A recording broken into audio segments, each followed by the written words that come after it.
All right, welcome to a brand new episode. That's right, new content available for the Big Blue Report with Jonathan Casillas.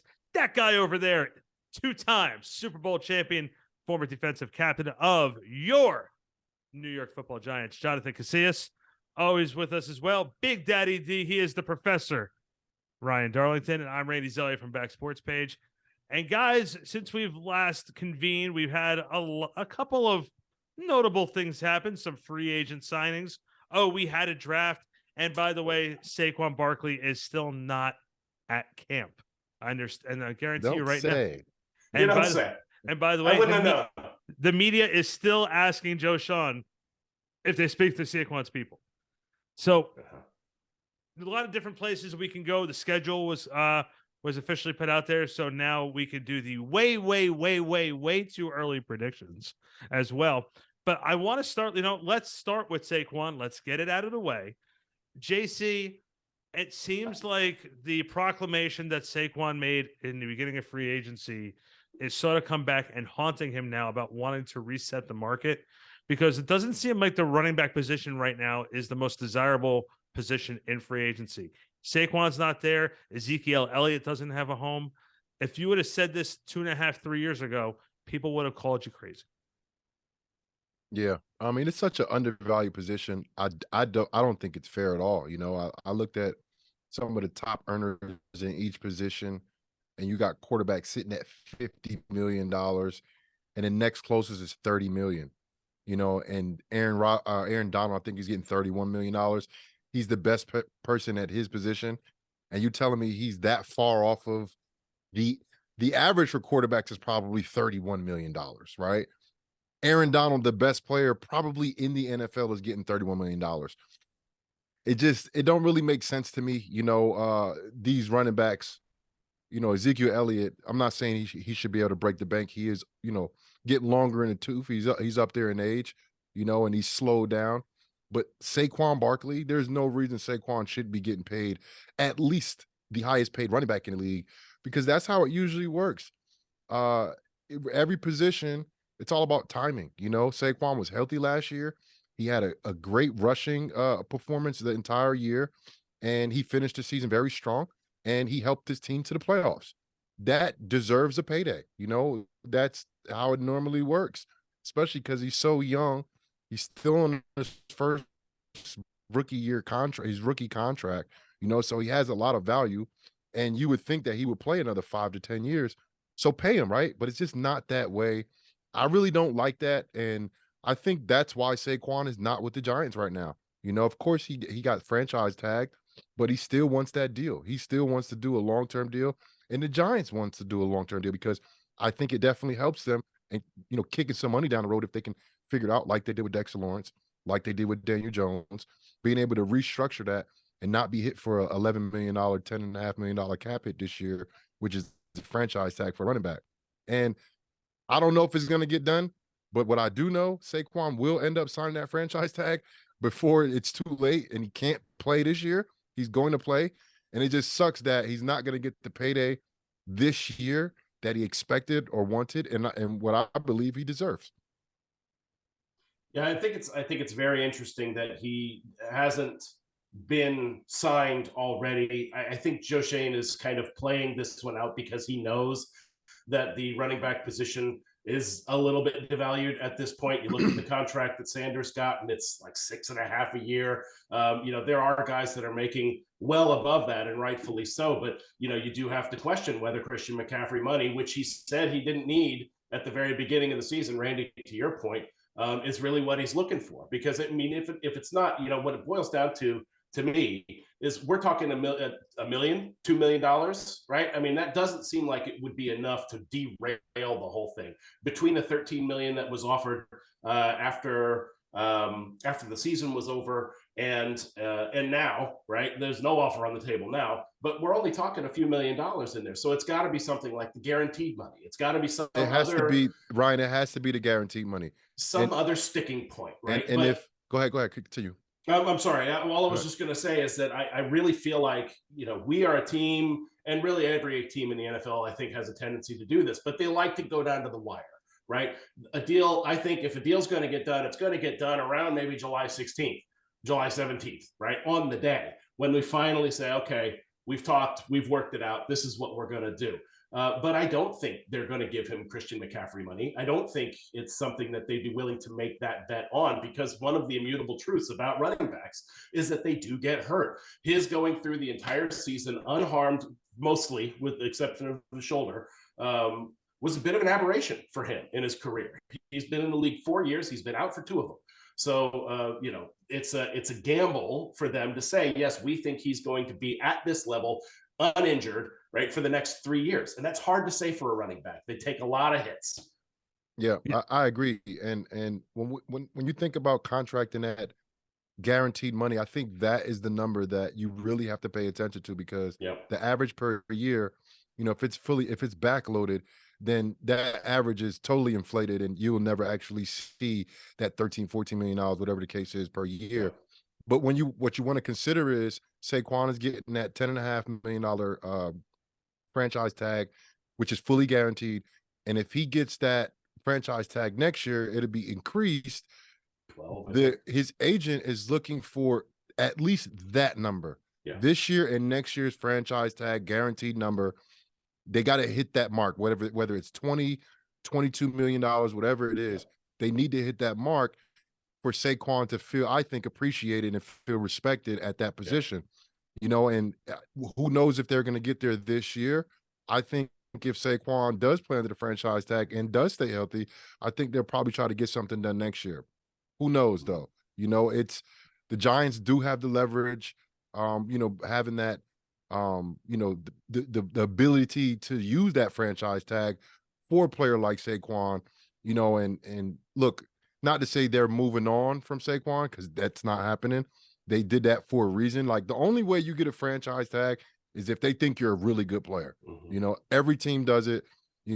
I thought that meant that you're the franchise player. When I was younger, before I knew anything about contracts and anything like that, before I got to the NFL, I thought when a player get franchise tag, that means they're the franchise player. They're the best player on the team, so they're getting taken care of. And in actuality, it's not that. It's a 1-year fully guaranteed contract. Something happens that year, which it can, because this is football. His value drastically decreases after this year. So knock on wood, let's hope nobody gets hurt, even though we know that's not the truth. And hopefully he can get his due. But the Giants are definitely a better team with Saquon Barkley. And I like the kid that they got, the kid from Oklahoma, Gray. I watched film on him. Tremendous athlete, not a burner, but he can get to that second level. He can make guys miss. He can lower the pads. He's a very patient runner, and I think he'll be a great complement to Saquon. And the other thing too, guys, I got to bring this up. There has been offers on the table for Saquon, which has been turned down. And that's the one thing. Like, Ryan and I have argued back and forth about this for like the last 3 or 4 weeks. You keep saying you don't want to reset the market and you want to make sure something's getting done, but they're making offers. Reportedly, they're making offers, and things are still not getting done. So all we get when you're reporting that, though, all we get is an average. It's an APY, right? And we don't know what the other elements of the contract are, which is the main element in that guaranteed money. Right. But, and we all know that if Daniel's deal didn't get done, because remember, Daniel's deal got done at the right at the last half hour before 5 minutes. They said it was 5 minutes, Randy. Yeah, last 5 minutes. You don't think that Joe Schoen didn't have a plan just in case he didn't get Daniel done, that Saquon would have been done? Yeah. He did. You know what I mean? So my question is if you like right now, Ryan and I have been arguing, where is this money coming from? For this year, like, obviously Dexter's extension is not really affected this year. It really starts next year. He has his 5th year option, so he's only making $6 million this year. It bumps to 20 next year. Obviously, they haven't done anything with Leonard Williams' contract, which is $32 million, which I'm surprised they haven't tried to renegotiate, or if they even approached him on it. And from the last I heard, is nobody approached him on it yet. So I'm just trying to figure out where all this money is coming from at this point, because you're going to have to take a salary hit. at the end of the year, and then people are going to be looking for jobs at the end of the season because of how much money the Giants over they are right now. Yeah, I honestly I thought that would be a number that they would go after right away in Leonard Williams and that big number that he has against the cap this year. $32 million, that's a lot of money. And I think Leonard Williams is good. I don't think this was his best year. I don't think this year was a $32 million year. You know, but I mean, they might see him a little bit differently than, you know, I see him in terms of his value.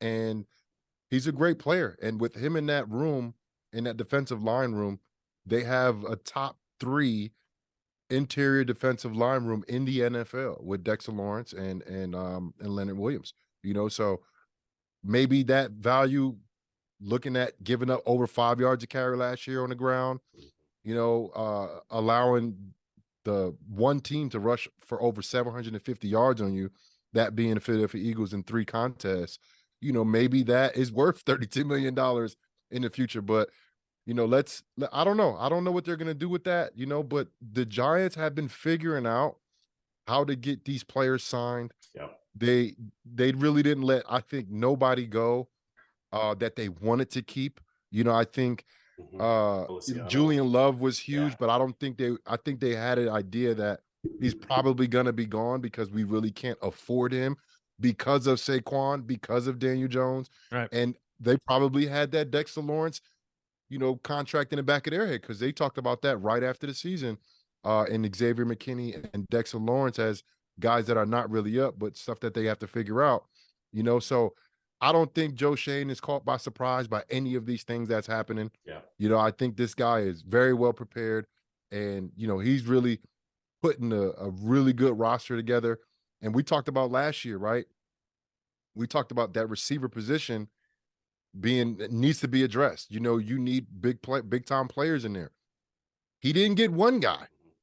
He got a lot of guys, you know, at that receiver position. And then they ended up getting the probably top 2-3 tight ends in the NFL in terms of receiving yards and receiving performances in Darren Waller.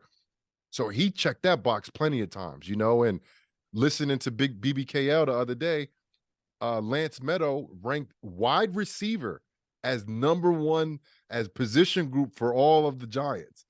And I was scratching my head like, that makes me scratch my oh, head. that's a reach. That's a reach. Yeah.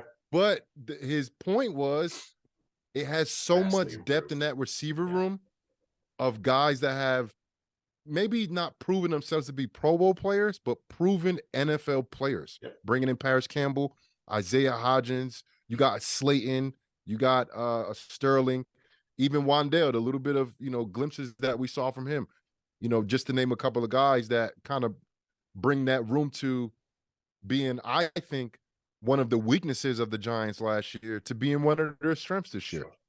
If you put a bunch of guys that can compete, that are capable, right, that when they play up to their level, they're damn good receivers. You put all those guys that can compete together, then they're going to compete against each other, and they are going to make each other better. So it's not elevating the unit by bringing 1 or 2 people in that's going to get it all the way over the top. It's making everybody better because everybody that they're bringing in is a quality player. Right. Yep. And by the way, after Leonard Williams, Adoree Jackson has the highest number as far as salary is concerned at 19.8. Yeah. So, but you got to pay your corners, man. Yeah, I'm sorry, you got to pay your corners.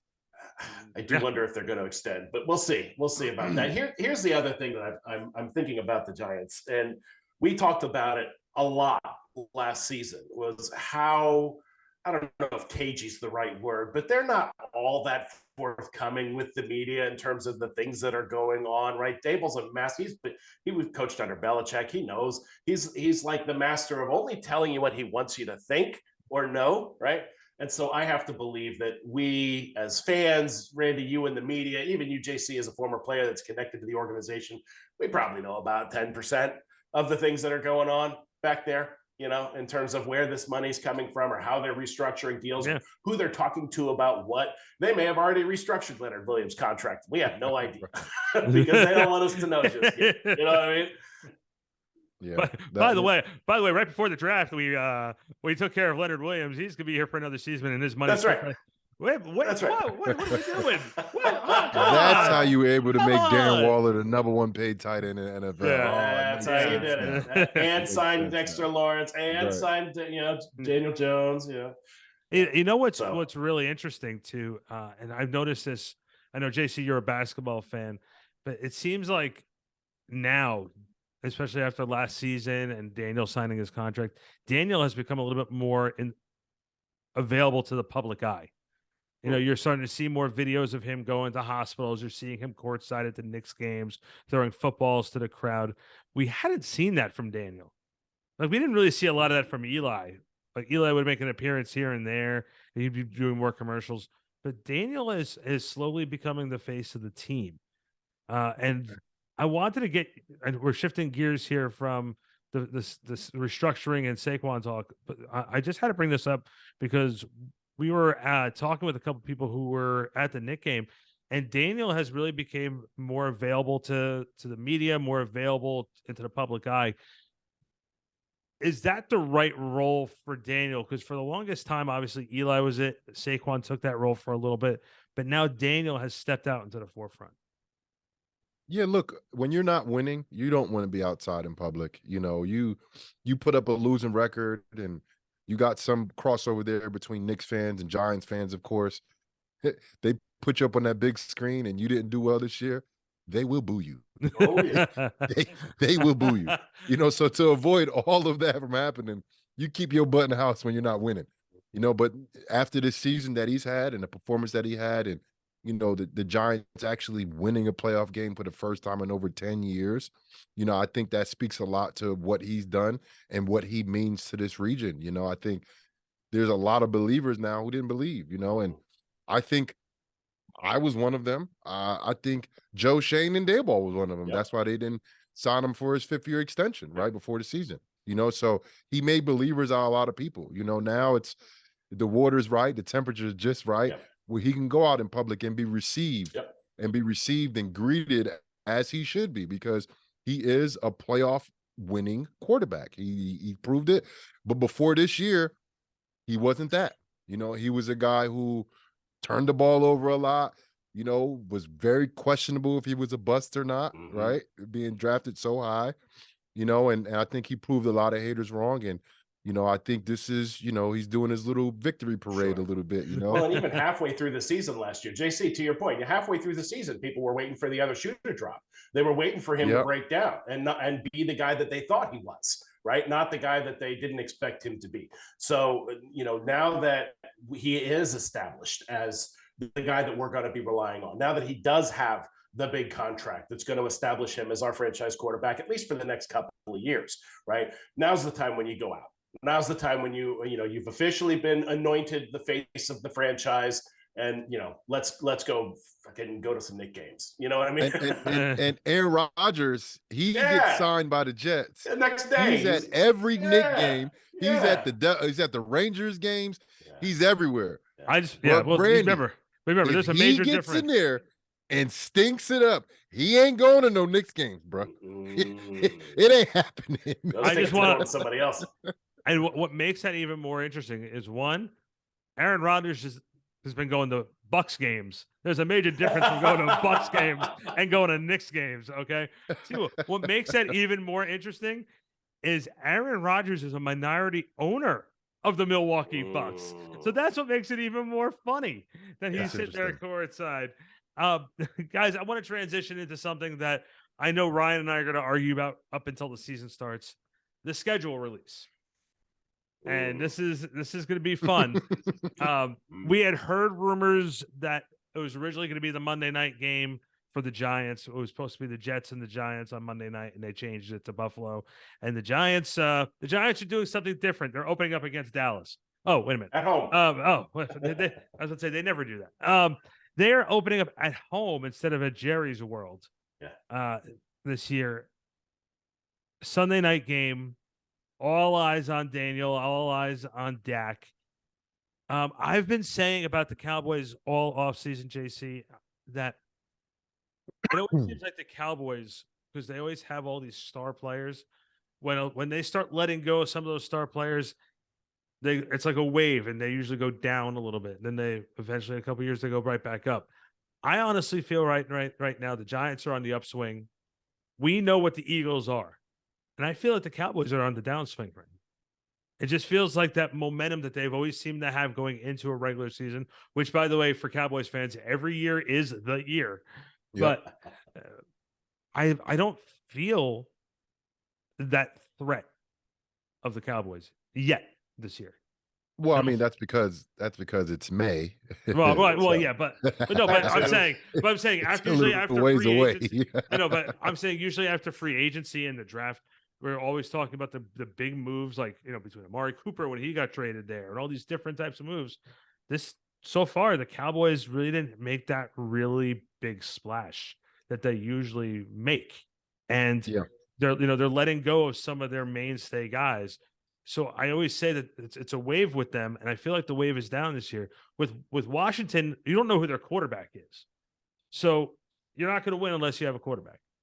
Okay, you need to have someone who's serviceable, who can be able to run your offense and do what you have to do. I feel like the Cowboys are on the downswing, so I feel right now it's the Eagles and the Giants. There's a gap in the middle between the two, but the Giants are the number 2 team in this division. I can't really say that I mean, I understand what you're saying. I don't think I agree with you because the finished product, of course, is not out there. Right. We're so far away from the season, happening, and we'll see what the Giants and the Cowboys are about very early in the season this year, which is something I've done. When my 3 years in New York, we played at a big Dallas 3 years in a row to start the season, Sunday Night Football, and I think we were 1-2 in those games, and it's a good thing to look forward to as a player. When those schedules come out, you always look at who you open up with, and you always look at that bye week, of course. And knowing that you're hosting America's team, whatever, but quotations, America's team on Sunday Night Football, for me, like I wouldn't like anything else. I would prefer to be the main game on the first Sunday of the NFL season, 22-23 NFL season, so the Giants have a great product that they put out there in 2022. I think they've got better, and if the Cowboys, you feel like, took a step back, then we need to see that from the Giants, not the Cowboys. We need to see that from the Giants come September, in their performance. The proof is in our ability to beat a good team. Right. Be a good enough team to beat a good team when it's mistake-free football on both sides. We got pretty lucky with some things last year. We played above our talent level last year. Now we're at the point where we've got a talent level that can match Dallas's. Can we gel to the point where we're actually playing up to Dallas's level? Yep. And I think Randy, to your point, I think we can. Yeah. I think we can. For the first time in a long time, I think we can. And Randy, remember last year, the Giants only had one win in the division. Only one. Yeah. And they tied the team, the Commanders, on the other game, and it still makes me want to throw the up. other losses were not so close either, Well, so the first game against Cowboys at the Monday night game, that was a great game. I think they lost by 8 points, if I'm not mistaken. It was a close game, tough, hard-fought game. But those Philly games, man, it's rough. Yeah, and the thing is, though, I think Philly just got better with all the moves that they made. Yeah, they're for sure. Yeah, and they added a lot of depth, and they're solid. Look, they have great quarterback play. They keep it, I think, very simple for him. They have a very formidable run game, and they have 6 pass rushers. Right. Something like that. They got Hassan Riddick is gone, but they replaced him with some other young guys from Georgia. Yeah, right. Well, as long as you don't let the kid behind the wheel of a car, you're good shape. Jalen Carter. Too soon? Too soon? Anyone? Sorry. Too soon? Anyone? Sorry. Anyone? No. Sorry. Right. But what the funny thing is too, and I said this to Ryan. Again, I know we hate saying it, but the Giants caught lightning in a bottle last year and won some games they probably shouldn't have won. In a situation where you look at your team and you look again at guys who played above their talent level, I felt like they needed the first couple rounds, a couple more picks, a couple more guys to come, like, to be at that, like Philadelphia is just adding depth at this point. The Giants have to make sure they have the right guys starting and making sure they have a couple capable backups. Again, you had guys play above their talent level last year. I'm hoping that they can repeat that and not take that downward spin and go back with where they were. If we're going to be successful this year with the schedule that we've just been handed, which is the third hardest schedule in the league, with two extremely good divisions outside of our own that we're playing, with the least amount of rest in any schedule, with 7 of the first 10 games being away, with all of these things stacked, we are going to have to play at our increased elevated level, and maybe even better than that. And not coming out of nowhere. I'm sorry. And not coming out of like Pete, the teams are going to. Well, they're watching us now. Yeah, they're going to get up to play the Giants. Not that you take any team in the NFL lightly, but teams are going to be.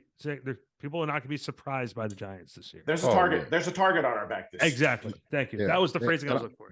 I'll tell you what, if the Giants can get through that first half of the season, one game above 500, I think that's pretty good. Yeah, pretty good shape. Yeah. Well, here's the schedule. You have the Cowboys to open the season at home. You are then at Arizona. Which you don't know what's going on there. New coach, Kyler Murray. Quarterback. Yeah. Mm-hmm. Then you're at San Francisco, which is going to be it's a loss. Yeah. It's a loss. Then you're who's quarterback there? Is it Brock Purdy still? No. No, I think it's Baker. No. Baker signed there, I think. Yeah, Purdy's out, right? Is Purdy's not there anymore? Is Purdy still there? I thought he was still there. I'll look it up. I will look up in a second. Then we're hosting the Seahawks. And that's a tough call. Yeah. That's a tough call. They've gotten better. They have. Yeah. They were surprisingly good last year. Yeah. If Geno doesn't take a step back, they're going to be formidable. Yep. Then you're going down to Miami, which that's a win. You never know with Tua. You don't know if Tua's playing, he's not playing, of that defense. Then even if he is, we'll just flick his helmet. He'll be out. Wow, right. Sorry. I'm all salty today. I don't know what the deal is. Please note, if you're listening, Ryan lives at then we're in Buffalo. It's a loss. Yeah. And then we're home for the Commanders. Win. And then my really good friend Aaron Rodgers and the New York Football Jets are going to be coming to the other side of the stadium as we host the Jets on October 29th. It's a loss. Then we're at the Raiders, and I want to ask JC a trivia question. What happened the last time the Giants were out in Raider country? They were in Oakland at the time, but let's see. Yeah, I was going to say they weren't in Vegas. It was in Oakland, but you were part of the franchise when that happened. What happened? Oh boy, in Oakland. You're taxing the man's memory. Yeah, what did happen? I'm sitting there trying to think. That was Geno Smith's lone start. Was that the game? That was the game, man. Oh man, nice. Yeah, and it wasn't good. That's why you blocked it, man. You didn't put it up. Yeah. No, I remember not playing that game. I forgot for what reason, but I remember it was a picture of me talking to Marshawn. It was me talking to Marshawn, and I remember the conversation. He's like, "Man, what's up with you, man? Like, what's going on? You not playing?" I'm like, "Man, I'm so tired of being hurt, man. I don't know how much more I got." Marshawn was like, "Man, don't say that, man." I was like, "I'm for real, dude. I'm for real, bro." I'm laughing. I was just laughing because I'm like, I just saw it on the schedule, and I'm like, oh man. The first thing that came to mind was Geno and Matt, and that was McAdoo's last game. The next day, boom. So, dang, was that it? Yeah, the next day. Hoping for a different result this time around. Yeah. Have I ever told y'all the story about when he told us? Yes. That he was gonna. Yes. Okay. Yes. Good. Yeah. And you were sitting there talking to Landon, right? No, you was talking. You were talking to Calvin. You were talking to Calvin. That's it. Calvin Shepard. Yeah, and I was like, this motherfucker did what? Well, no, I just. JC, did you ever hear the story about what happened when they let him go? We were all like, it was a Monday, and usually the media doesn't go over there like at that point in time. The media room was closed. but you had all the media guys hanging out in that little parking lot area, and The all of a Sharks sudden, were circling. oh yeah, and all of a sudden McAdoo left through the other way, and Ian Rappaport reported, "I just spoke to Ben McAdoo. He said he was effing fired." Yikes. And then all of a sudden, 5 minutes later, Jerry Reese has been released from his duties as well. So it Yeah. all happened Yeah. in literally in Dark 10 times. minutes. Dark times for the New York Yeah. Giants, man. That That set was off a years rough. of dark times. Yeah. That was a rough year. Yeah. After we just went to the playoffs the year before, had one of the most, feared defenses. Nobody wanted to play us. We swept Dallas in 2016. Mm-hmm. It was a really good year, and I was 2017 was rough, boy. All from grace. Yeah, man. That was bad. somebody said, this is what happens when you bring Geno Smith into a locker room. Oh, man. Hey, I tell you what, He's a a lot good of dude. respect for Geno Smith. He's a good dude, man. And I knew when he was here in the Giants that he was a pro's pro. He was a consummate pro. I saw how he worked. It's hard getting thrusted in at any position in the middle of a season to start a game, let alone that position. And not to say that he didn't surprise me last year with his play, but I think it was well deserved. I feel like he's been putting in that work for years and years and years. And of course, he got the starting nod for the Jets when he was a young rookie. Didn't really work out for him early in his career, but a lot of quarterbacks need a little time to develop sometimes. He who earned his knows contract. how good Aaron Rodgers would have been if he would have started right away. Yeah. Who knows how good. Remember, Kaepernick had to sit behind Alex Smith for a while. Mm-hmm. Yeah. Who knows how good he would have been if he didn't sit behind. So, he was able to be patient, stay a pro, and then got his opportunity and made it to the Pro Bowl and was one of the better quarterbacks in the NFC last year. Yep. And that's somebody that, with Pete Carroll and him and that defense and that run game with those talented running backs that they have over there, that's going to be a formidable opponent, every single year. And they're going to challenge San Fran for the NFC West. It's funny too. You just brought up a very interesting point, and I have to ask. We see a lot of rookie quarterbacks sometimes get thrusted into the starting spot, and they either sink or swim. Like you look at a guy like Trevor Lawrence. You looked at him after his rookie season, and you're just like, I don't know. And then you put the right coach with him, and he played very, very well. Is there a benefit from being able to sit behind a veteran quarterback for a season or two compared to being just thrusted out there and learning on the go? Yeah, because you just said it. You're learning on the go, so you are expected to make mistakes. You expect to make mistakes, when you're literally learning as you're working, as you're out there performing, you're learning like, oh, I can't make that throw. Like, that's not, I can make that throw, but not on this level, not with these cornerbacks and these DBs, right? But you'll learn that with the year underneath your belt of not only sitting there taking the reps, but now watching your offense that you're going to run from a quarterback who may be similar to you or maybe not similar to you. But he's doing things and, you can learn, from those mistakes instead of you making those mistakes, and it has its ups and downs, fans are not really patient, fans. Really so, because when you do draft, said if the 3 top draft picks for the Giants this year, you got Banks, John Michael Smith, and Jalen Wyatt. If they don't play opening week, it was a failure. And I'm like, bro, no. What are you talking about, bro? You don't draft guys that early to play week 1. You draft them to be a player for a while, for years to come. And it doesn't matter if they play week 1. I mean, it does, but that's not an indication of if they're going to be good pros or not. And if they play early, that doesn't mean that they're going to play for 7-10 years. That doesn't indicate that as well, so sitting out early, I think if you don't have the pressure to play and there is no pressure for playing, I think it benefits you because you get to experience. First of all, you don't even know where you're going when you first get to these facilities, right? You got to learn a new language. You got to learn all of your teammates. You got to learn how to be a pro. You got to learn how to be a man. Because remember, when you're in college, you got class you got to go to, you got curfews and stuff like that.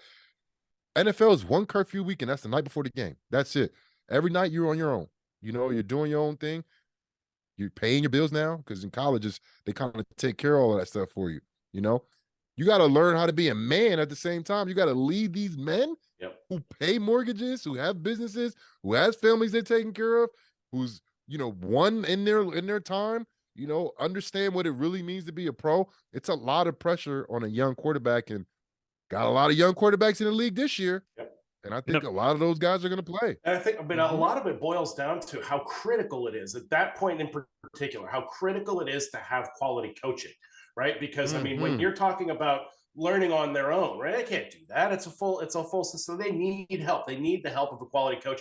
And that's why Trevor Lawrence did as well as he did, is because he had Doug Peterson, right? It's why some of those younger guys are really thriving and some aren't, because they didn't necessarily get the help that they needed from the coaching staffs that they joined. I'm very curious. I'm very curious to see. I think Bryce Young, as small as he is, I think he might have a pretty good shot at being pretty decent, right? Just by nature of the coaching staff that he's going to be with. And that's why Daniel had a lot of success in 2019 during his rookie year, because Pat Shurmur was more of a quarterback's coach, and Joe Judge was not. Joe Judge was not a quarterback's coach, and Daniel suffered for that. And by the way, real quick, to go back to the San Francisco 49ers, it wasn't Baker Mayfield they signed. They signed Sam Darnold. So Darnold. Okay. So they have Trey Lance and also Trey Lance. That's who I couldn't think of. And they also have Brandon Allen. It doesn't look like Brock Purdy's even on the roster.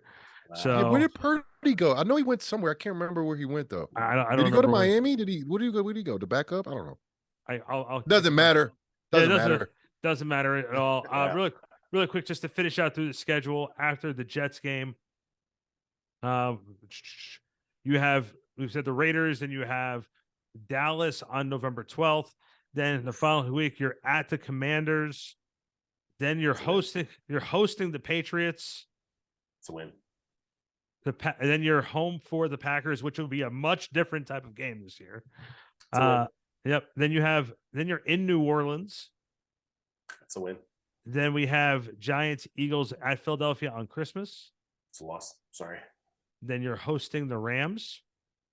Ooh, that's a loss. Sorry. And depending who's quarterbacking. Yeah. And then you're hosting the Eagles on the last game of the season. So hopefully it won't matter. How do they do that to us? Every time. every year. I don't mind playing them last, but I do mind playing them twice in the last 3 weeks. Hopefully by then we'll have locked up our spot and it doesn't really matter. We can rest everybody. Yeah. The thing is about this, because remember last year, we had, what was it, the AFC West, or who do we have last year that was supposed to be really good at the division, and they weren't a really good division. I don't know if we had the AFC West, but they were one of the divisions that was supposed to be good. With last year, we got the AFC South, which every single team in the NFC East beat the crap out of every single team in the AFC South. And this year, the NFC East in 2022 was by far the best division in the NFC, but somebody had to take a step back, right? Somebody has to get better in one of these other divisions. Is the NFC South a division that's going to be better this year? Is the NFC North a division that's going to be better this year? Remember, Detroit had a year where they started off with, I think, 1 win in the first 7 or 8 games, and then they won the last 7 out of 9 to finish. Green Bay, of course, they lose Aaron Rodgers, but if Jordan Love steps in and does well, who knows? Chicago's a team that has improved, right? Yes. So we don't know, and that's what's so fun about this, because you just get to speculate, right? Like I heard Ryan saying win, loss, win, loss. And Ryan has us as, I think, 15-2, just losing to the Eagles. That's it. I think they need to keep him in. They need to keep him in the locker room on a week-by-week basis. Yeah, we got this, guys. I'm the hype guy. We got it. We're good. They suck. We're good. Philadelphia's undefeated. Don't worry. I already got us winning by 20. We're good. We're good. It's cool. But I think that's one of the coolest things about the NFL. There's so much turnover, especially when a team wins. A team wins all of a sudden. A couple years ago, Kansas City loses a top 2 receiver in the NFL. They make it back to the Super Bowl and win the Super Bowl without him. Yep. And it ain't like the Cheetah wasn't a special guy still. He went down to Miami and had one of the best receiving years Miami's ever seen. Yep. You know, so it's that's why I love the sport so much. And you know, me not playing, thinking about the Giants because you know I've worked with them, you know, but now I get to kind of look at the league and see, and there's no really like predictor of who's going to do what this year. Right. You know, I think we all know Kansas City's going to be good, but that's because they have the most special player, I think, in probably all of sports in Patrick Mahomes. Wow. That's the bold. guy he's on a different level now. You know, I think when it comes to top tier quarterbacks, I don't know if anybody's in his category. I think he's here. And then that next category is a whole bunch of other guys. Josh Allen, and you could throw all Joe Burrow. I don't think no one's in his category. I think he's the face of the league. He is the face of the league. In the place all by himself, kind of like prime LeBron, right? Prime LeBron, where you had KD Young, Kobe OG, and LeBron was the best player in the NBA, right? He was unguardable. He was unstoppable. He was big. He was stronger than everybody, faster than everybody. That's Mahomes. Of course, not physically gifted like that, but his tools at that position, he is physically gifted like that. He can throw balls that nobody would even attempt to throw, Randy. The guy, and this was since his first year he started playing. He didn't get, I mean, he got better too, which is so scary because he was good so young. I remember the first time I seen him throw the ball like a softball, excuse me, like a shortstop. He threw the ball while running across his body. Yeah. Accurately 60 yards down the field. I was like, what was that? Listen, anybody. Like, guys can't even attempt to do that. They'll fall down. Yep. As a normal human being, I tried that a couple of times back in my youth, right? 10, 15 years ago. You don't have an appreciation of just how hard it is to throw a ball across your body while running in the opposite direction and have it go more than 5 or 10 feet. Right. Never mind 60 yards down the field. And the dude makes it look easy. Right. Just flick. And it's like, you know, if you haven't done it, try it. Go out into your yard, right? Get a buddy. How special is he, Ryan? Right? Yeah. He sat behind the guy. How about that? He sat behind Alex Smith. Yep. And want to hear something crazy? He is the face of the league now. And I think I said it to both of you guys. When he won the second Super Bowl this past season, it put him on that elite level. Like, he was a superstar in the league, but now he is the face of the league. Yeah, he is that guy. He is he is definitely that guy. I really always enjoy going through the schedule because it's such a great argument. We have OTAs starting next week. Ryan's so happy. Look at him. He's like the little kid at a candy store. It's awesome. I will be there on Thursday of next week to start checking out what's going to be what and see how that's going to go. I might be there too. I might come join you. Oh, you're going to come out and hang out with me? I might pull up on you. I got some vacation days. Let's pull up together. Yeah. The next 3 Thursdays is when they have media session for OTAs. And then as we head into June, mandatory minicamp. And after mandatory minicamp, there's a little bit of a break and then training camp. That's right. We get to say those fun words. Training camp towards the end of the mid to end of July. And then buckle up, boys and girls. Giants football is right around the corner. There's a lot of fun things to come. Hey guys, I promised a couple big announcements last time we were on the air. I think it's time for me to share some of those. I think it's a good time to do it. First off, before we do anything else, JC is also doing his annual camp upcoming. So let's plug that first. Let's go, JC. I love your camp. I love the message that you do, that you try to put in kids. Please share. Well, appreciate that. So I am hosting my 8th annual Jonathan Casillas Forward Progress Camp at New Brunswick Middle School on June 10th. And the difference between my camp and other camps, and I've been to a whole bunch of other NFL players' camps, is that we offer life skills classes, and it's totally inclusive. We have a lot of young ladies that go to the camp. We have kids from self-contained classes that even needs like a handler or a teacher there with them, and it's not about football, and for me, it never was about football. I just used the football platform to be able to deliver a message. So we bring in guys like a Jonathan Vilma, who is our resident coach and teacher, and he coaches these kids in the morning for public speaking. He's on I think Fox now, if I'm not mistaken. Yep. Hopefully I didn't say wrong network that he's on. But he's been doing media for a very long time, and he comes in, and he teaches a class of public speaking. So we offer 8 life skills classes in the morning. We give the kids free shirts, backpacks, shorts, water bottles, and we really take care of the kids, man. And my whole thought process behind this was use my platform, the NFL, to provide hope, empower kids that look like me from places that I'm from, but it's basically, it's a free camp. It's in New Brunswick. This would be the 8th year we're doing it. And if you got a kid, a son, a daughter between the grades 5th and 12th grade, you're eligible to sign up. And registration, I'll be posting soon on my Instagram. And you can go to forwardprogresscamp.com to register right now. Awesome. It's awesome. I follow through the website, and JC, you and I talk about it every single year. You do an amazing job with it. So definitely check it out, forwardprogress.com. Great opportunity. And that's the one thing that we always talk about is opportunities. Great opportunity to take advantage and be a part of something special.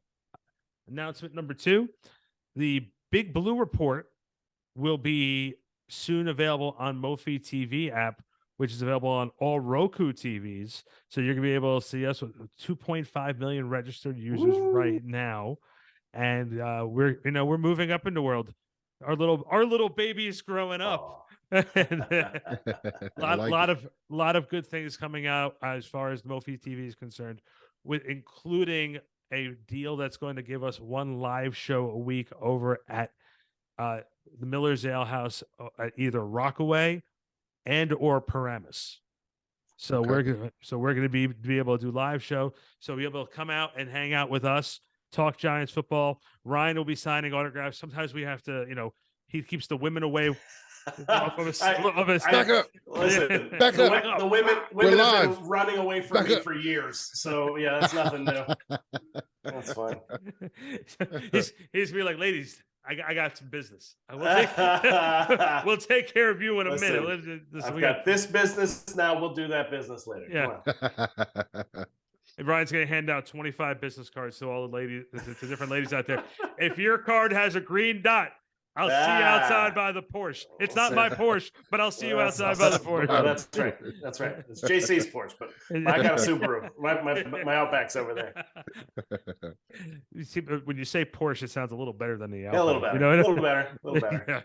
Yeah. And then the third announcement, and this is something that we're going to be trying this year, is I know with my time over at the Giants, we're going to be posting as much exclusive content as we possibly can on our Spotify and other platforms as best as we can.